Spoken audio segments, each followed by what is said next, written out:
விட்டு பேசி சிரித்தாலும் பிரியும் பொழுதில் சில நொடிகள் மௌனம் கொள்வது ஏன் தோழி?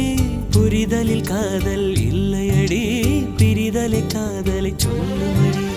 காதல் காதல் தான், நட்பு நட்பு தான், நட்பின் வழியிலே காதல் வளருமே.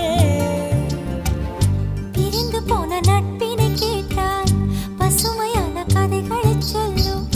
பிரியமான காதலும் கூட பிரிந்த பின் ரணமாய் கொல்லும். ஆணும் பெண்ணும் காதல் இல்லாமல் பழகிக்கலாம்.